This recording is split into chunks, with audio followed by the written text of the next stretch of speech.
বীর মুক্তিযোদ্ধা lieutenant colonel অবসরপ্রাপ্ত শরীফুল হক ডালিম রচিত স্বৈরাচারী আওয়ামী সরকার কর্তৃক নিষিদ্ধ ও ইতিহাসের অজানা অধ্যায়। যা দেখেছি, যা বুঝেছি, যা করেছি থেকে আজ পাঠ করছি ৬৫তম পর্ব। হ্যাঁ, পালিয়ে এলাম। মমিনী নিয়ে এসেছে আমাদের। ঢাকায় থাকা অসম্ভব হয়ে পড়েছিল। কথা পরে হবে। হাত মুখ ধুয়ে খাওয়া দাওয়া সেরে বিশ্রাম নিই। মামা বললেন, পথের ক্লান্তি, টেনশন, পেটের ক্ষুধা সব মিলিয়ে সবার অবস্থায় কাহিল। শরীর ভেঙে পড়ছে। মামার কথা অনুযায়ী রাজবাড়ির পুকুর থেকে হাত মুখ ধুয়ে সবাই ফিরে এসে দেখলাম মামা ইতিমধ্যে গরম ভাত, ডিম ভাজি এবং ডালের বন্দোবস্ত করে ফেলেছেন। সেগুলো অমৃত মনে করে সবাই গোগ্রাসে পেটে পুড়ে খেলাম। খাওয়া শেষে মামার ঘরেই ঢালা বিছানায় শুয়ে পড়লাম শটান। শোয়া মাত্রই গভীর ঘুমে চেতনা হারালাম সবাই। আল্লাহ তাআলার পরম করুণায় ভালোভাবে আমরা পৌঁছে গেলাম নিরাপদ আশ্রয়ে। পরদিন সকালে খসরু মামা কলকাতায় যোগাযোগ করে চাচাকে বাপ্পিদের পৌঁছার সংবাদ দিয়েছিলেন। বাপ্পিরা নিরাপদ আশ্রয়স্থলে পৌঁছছে জানতে পেরে জনাব চৌধুরী আশ্বস্ত হলেন। ওদের যত তাড়াতাড়ি সম্ভব কলকাতায় আনাবার বন্দোবস্ত করবেন বলে খসরু মামাকে জানালেন জনাব চৌধুরী।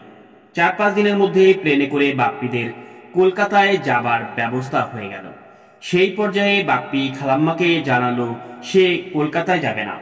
আগরতলাতে ওদের সাথে দেখা হয়েছিল major Khaled Mosharraf, captain Haider, captain Nurul Islam Mishu প্রমুখ মুক্তিযোদ্ধাদের সাথে।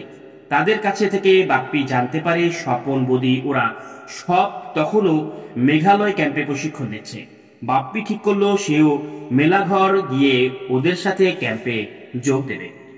খালাম্মা তাতে বাদ সাধলেন। তার এক কথা, কলকাতা অবধি ওদের পৌঁছে দেবার দায়িত্ব বাপ্পির। কলকাতা পৌঁছাবার পর বাপ্পি মুক্তিযুদ্ধে যেতে পারবে, তার আগে নয়। বাপ্পি মনে ভয় ছিল কলকাতায় একবার গেলে ওর আর যুদ্ধে যাওয়া হবে না। জনাব চৌধুরীকে কিছুতেই রাজি করাতে পারবে না। এ ব্যাপারে কোনো যুক্তি তিনি মানবেন না। তাই একদিন সকালে বাপ্পি কিছু না বলে পালিয়ে চলে গেল মেলাঘর ক্যাম্পে। খালাম্মা এতে ভীষণভাবে উদ্বিগ্ন হয়ে পড়লেন। খসরু মামা, জনাব তৌফিক ইমাম ও অন্যান্য সবাই খালাম্মাকে বোঝাবার চেষ্টা করলেন, কিন্তু খালাম্মার এক কথা, বাপ্পিকে কলকাতা পর্যন্ত সাথে যেতে হবে। অগত্যা ক্যাপ্টেন শিশুকে ডাকা হলো। তিনি দূর সম্পর্কে বাপ্পিদের আত্মীয়র খালাম্মা শিশুকেই ধরে বসলেন। যে করেই হোক বাপ্পিকে মেলাঘর থেকে ফিরিয়ে আনতে হবে। অগত্যা ক্যাপ্টেন শিশুকে তাই করতে হলো। অবশ্য বাপ্পিকে বুঝিয়ে রাজি করাতে অনেক কষ্ট হয়েছিল ক্যাপ্টেন শিশু। এরপর খালাম্মাদের সাথে বাপ্পিকেও তার ইচ্ছার বিরুদ্ধেই কলকাতায় চলে আসতে হয়। কিছুদিনের মধ্যে খসরু মামা ও জনাব তৌফিক ইমাম ও সপরিবারে কলকাতায় চলে এসে মুজিবনগর সরকারে যোগদান করেন। কলকাতায় পৌঁছার পর চাচার একগুঁয়েমির ফলে বাপ্পিকেও ইচ্ছার বিরুদ্ধে যোগ দিতে হয়েছিল হেডকোয়ার্টার্সে।